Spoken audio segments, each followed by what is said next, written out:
Last week, I closed out over 205K in Amazon sales, and almost all of it came from seasonal inventory I bought way before people even started thinking about it. Now, I'm 90% online arbitrage. I have a small warehouse, a 6-person team. This is 2 in-person employees and 4 VAs, and this was my biggest week ever. Today, I'm breaking down exactly how seasonal products work, how I source them, and what they made me this year, and why most sellers never see results like this. So, how exactly do seasonal products work, and how can you, as an Amazon seller, take massive advantage over this and make the most money possible during Q4. So before I show you guys this strategy, I want to give you an overview of exactly how my seasonal strategy works, exactly how I use it, and when it makes the most sense. So first off, when sourcing seasonal products, all of this demand is predictable. A lot of these products perform the same exact way every single year, and it usually just comes down to the price you can get it for. For example, during Christmas, we know that candy canes sell more. During Halloween, we know Halloween candy sells more. What sells more during Easter baskets, Easter eggs, etc. This also goes for seasons too. For example, in the summer, swim trunks sell more, water guns, water balloons, anything that pertains to the weather being hot. So we need to have this in the back of our mind so we know where to go and what to look for during each season. So what happens is buyers end up waiting. Nobody is buying a Christmas tree in August. The sellers procrastinate, and then what happens? The supply pinches. So the sellers who end up waiting till Christmas to go source Christmas trees aren't going to be able to get it because the supply's already low, at least the ones that move very well on Amazon. You have to buy these products when no one cares, no one's thinking of it because it's not that time of the year yet. And if you can't find it profitably, you might be a tad bit too early, but that's why we set up systems so we don't miss when these things go on sale and we get it at the price we need. So then once you have all your inventory, you sell it when everyone is desperate. Nobody wants to go without a Christmas tree. Nobody wants to go without their favorite pair of swim shorts in the summer. Everyone wants to get their kid a nice gift, toys, candy, all that stuff pertains to these certain holidays. But when supply's low online, they go onto Amazon and they have to pay the premium because it's not available anywhere else. Now, why does this work so well with online arbitrage? So most retailers end up stocking early. What this means is they're going to have Christmas trees in August. They're just not going to push ads to it on their website yet and try to sell this product, but it is still there. So what this means is we can go into that page, set up all of our tracking softwares, and let the rest of it fall into place. Find 2 or 3 sources depending on what the item is and set up your tracking. Online retailers also discount early. Now, I'm not talking a Christmas tree discount in August, but as we start coming into the fall is when you're going to start seeing these initial discounts, especially if they run site-wide sales or other coupons that you can use on these items even though they're not in season yet. What this means is you're going to be the first one to get this inventory, so you'll be able to get more before the big wave of sellers hits. Everyone is after the same opportunity. Making the most money comes down to your timing. And the best part about this is most of these Amazon listings haven't tanked yet, they don't have a ton of competition yet, and the volume isn't even in yet. So we can prepare for this, get all of our stuff sent into Amazon so we have it Prime eligible, so we're winning the buy box over every other seller who is late to the opportunity and is forced to end up FBMing this. For example, if you were sourcing Halloween candy, you wouldn't send it in 5 days before Halloween, FBA, you would have to FBM it. So naturally, Amazon favors whoever is Prime eligible, and we will win the buy box over those who are late to the opportunity. Now with seasonal products, everything just explodes. And there's only one thing that explodes that you're gonna have to keep your eye on. So what do I mean by that? I mean the volume is going to rocket, the price is going to go up, but your competition is also going to go up. So that is the only thing you need to keep your eye on. Volume going up, great. Price going up, even better, but you do not want more competition. The way to get your leg up on the competition is being earlier than everyone else. You have a 2 to 6 week window to make those 10 to 30% ROI look like 40 to 100%. Being early is what's going to earn you your margins on these seasonal products. By the way, if you want help actually doing this the right way, inside OnlyAMZ Accelerator, we walk you through sourcing, seasonal plays, growing capital, and scaling step by step. It's the same system I used personally to hit 450K months with 90% online arbitrage. Now, if you want that level of support, the link's in the description. You can apply and see if you're a good fit. All right, guys, this is the meat and potatoes of the video. I'm going to show you how I source these products and what I look for. So I'm going to show you guys a real world example of how this strategy can be used. But before that, I want to go over a couple things. So the first way I like to source these products is a method I call reverse psychology sourcing. What that means is I don't need Keepa and SellerAmp to do this base level source. It's all about thinking. So what you want to do is think into the future and think about what people would buy. So we have 2 ways to do this. We have just a plain reverse reverse psychology sourcing just off the top of your head. And we also have keyword searching. So by keyword searching, I mean searching hot keywords that people use during these seasons to lead you to ideas of products that you could actually sell. So off the top of my head, I think of gift sets, right? Those little bundles that you see at the store that carry a couple things and people just give them to their kids because it has multiple things in it. It's real easy to gift. But I don't know which gift sets are profitable. So what I can do is Google gift set on Target, Walmart, Home Depot, whatever retailer, Kohl's, Amazon, wherever you want, search that and it'll start coming up with all this stuff. Then you can cross-check the ones off of Amazon onto Amazon, see if it's profitable, see if the volume's there, see if other online arbitrage sellers are already selling this product, then make your buying decision. Now, in general, you just have to think off the top of your head. So during Q4, I think candy, toys, gifts, decorations, Christmas, Thanksgiving, etc. The list can go on and on. Now, if you can't think of these basic things off the top of your head, use ChatGPT or any AI to help you brainstorm these ideas. Then once you have your base level of ideas down, you can go and source for these products within each niche. Now, the best way to always cross-check your data and see if you're not wasting time is see if other online arbitrage sellers are already on these listings. Then you can reverse source the FBM sellers who recently joined the listing, and they could probably lead you to another profitable opportunity. The next seasonal method is using Keepa patterns. So all you have to do is find your listing, go down into the Keepa, and bring it out to the yearly view. We're going to look for predictable spikes. We're going to see when this volume spikes. We can look at the all-time data and see if it happens again and again and again. Like I've said, most of these products are very predictable and they do the same thing every single year. The same volume, the same price, unless of course outside factors change. We can even see down to what kind of seller sold this. You can see if online arbitrage sellers sold this. You can see if a lot of wholesalers have been on this listing. Don't worry about trying to memorize everything because I'm going to show you guys exactly what this looks like in a Keepa graph as well. Now, one thing I see that holds people back from scaling hard during Q4 is they just don't take advantage of the opportunity to the fullest extent. What I mean by that is most sellers are afraid to go deep. You see, most people are buying 10 or 20 units, which really isn't enough to capitalize on the full opportunity that's going to be right in front of you. We're buying 100, 200, all the way up to 1,000 units on these opportunities. All you have to do is take a look at the opportunity in front of you, properly analyze the data, and you should have a good buying decision that lets you take advantage of the entire opportunity. This is how thousands of dollars are made on each SKU, not just 50 to 100 bucks on each SKU. If you are not going deep on the opportunities that present themselves in those ways, this is the reason why you cannot scale. You also need to be expanding your lead sources. So with that, we have reverse sourcing. We storefront stock seasonal sellers from last year. We have brand websites that do seasonal drops. Amazon to Amazon bulk buys. They do not cancel. Retail arbitrage, early holiday stuff there, and online clearance stuff. These big preseason sales are there, but they might be a little harder to find, but you can set up a couple things in place so you can track this and never miss a deal. So now that we have the strategies covered and you're going to be able to spend the most money you ever have on Amazon, this also means a huge influx of inventory. So we're going to need a fulfillment strategy. What we want to do is FBA as much as possible before mid-November. Now, these are primarily going to be your seasonal SKUs. Your regular SKUs, you can keep sending FBA all throughout Q4 with no worries. Now, once we start pinching it and volume picks up and you're worried about check-in times, that's when we're going to start FBMing that highly seasonal stuff and make sure we can turn our inventory over by the date we need to so we don't get stuck with seasonal inventory after the season. The biggest weeks of my Amazon business were always a hybrid model. Most of it's FBA, of course, because we don't want to be packing products all day, but FBM was being done so we can rotate as much inventory as possible and get that back into our cash flow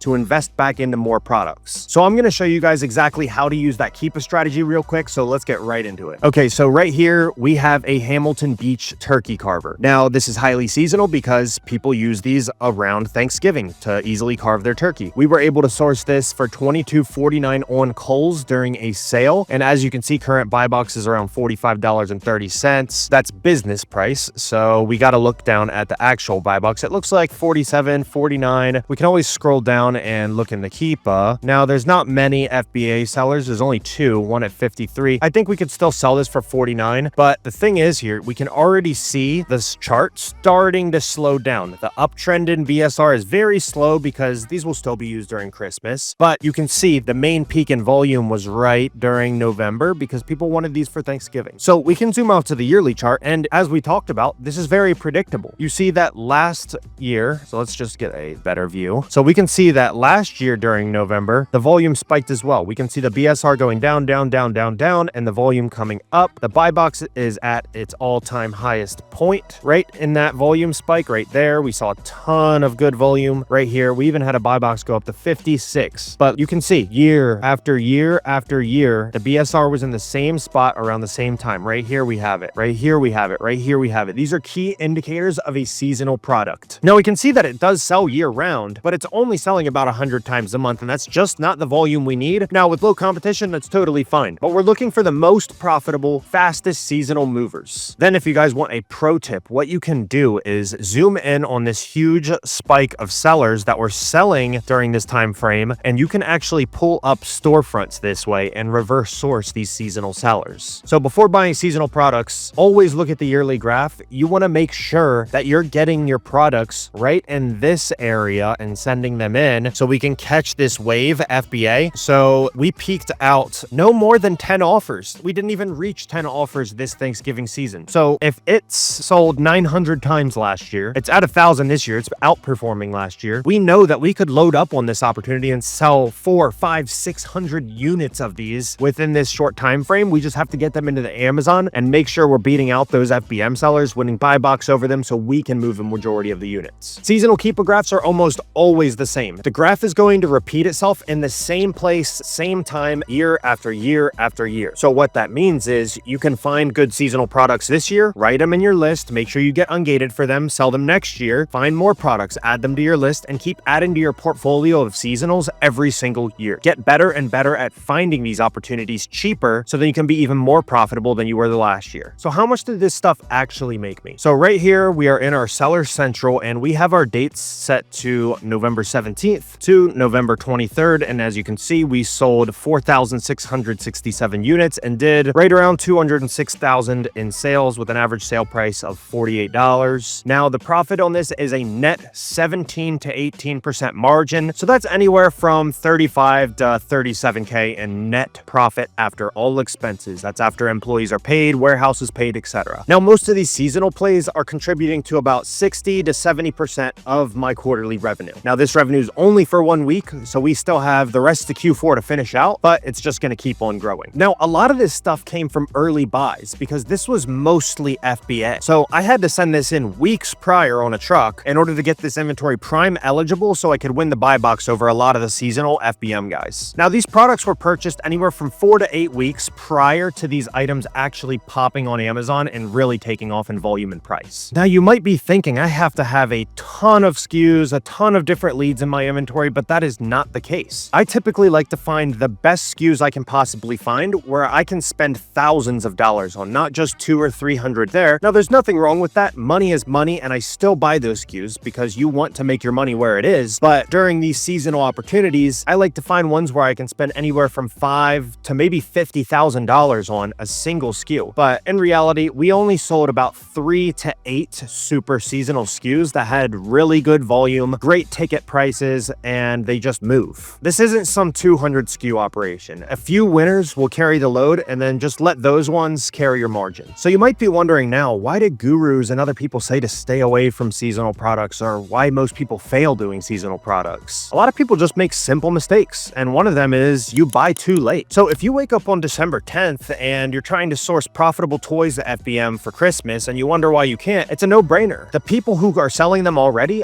capitalized on that opportunity, probably at a much cheaper price too. Well, because Black Friday, Cyber Monday was 2 weeks before. There were much better buying opportunities prior to the day you're now trying to source. Think of it this way. These companies who make these toys, Hasbro, Mattel, they're not trying to give deals to customers 2 weeks before Christmas. A lot of these companies are trying to capitalize on that last-minute shopper who needs this stuff and has no choice but to buy it at whatever price it is being sold for online. The last thing someone wants to do is upset someone for Christmas because they waited too long. So what are they going to do? Even though it was $99 on Black Friday, well, they'll pay that $179.99 retail now. Number 2 is they just don't trust their analysis. Seasonal buys can feel scary because if you buy too much, you're going to get stranded with tanking inventory that just won't sell after the season. If you buy too little, well, then you're going to be stuck in that mentality of, dang, I should have bought more, and you'll never be able to scale. But if you're reading this data properly, you will know exactly how much to buy, when it needs to get to Amazon, when it needs to be sold by, buy, it's clockwork. Keepa will tell you everything. And to piggyback on that, people buy way too little. You cannot make real money with 10 units on a seasonal SKU. Let's be real. If something is selling 10,000 times a month and you're buying 10, you just bought 1 hour worth of stock. Depth is where real scale comes in. Next, they just didn't have capital ready. Seasonal products reward those who have capital ready and deploy it fast. You don't want to be in Q4 in a pinch with no credit available, no money to buy products when there's all of this opportunity in front of your face. So what I like to do is spend the rest of the year preparing for the most profitable opportunity of the year. Q4 is the biggest buying season. Get your credit cards, get your money together, and make sure you have it lined up for Q4. Next is some people just refuse to FBM. Now I get it, it's extra work, but you can't send everything FBA for seasonal products. For example, Valentine's Day is a 1-day season. After Valentine's Day, your stuff is not going to sell. People don't buy candy hearts in the middle of March. You might get lucky with some toys during Christmas in Q4, but some holidays are not forgiving at all. So FBMing this helps you avoid the FBA warehouse delays and gets your stuff selling almost immediately. Lastly, sellers are quitting after one bad cycle. Now, if you sell on Amazon, every seller has had at least one seasonal miss. Yes, I have too. I've gotten stuck with some very seasonal inventory after Q4, some Thanksgiving stuff as well, my very first seasons, but we learned from our mistakes, figured out why that happened, and then the next year we attacked it head on. We didn't have this issue the next year. It's all about learning from your mistakes and making decisions that are going to help you be even more profitable the following year. If you're serious about scaling Amazon this year and you don't want to guess your way through it, this is what we do every day inside the OnlyAMZ Accelerator. Live help, reviews of your products, my real systems, and guidance from other sellers actually doing 300 to 500K months. Apply with the link in the description and we'll see if we can help you scale the right way. I'd appreciate it if you guys liked and subscribed. I drop videos like this weekly. Peace.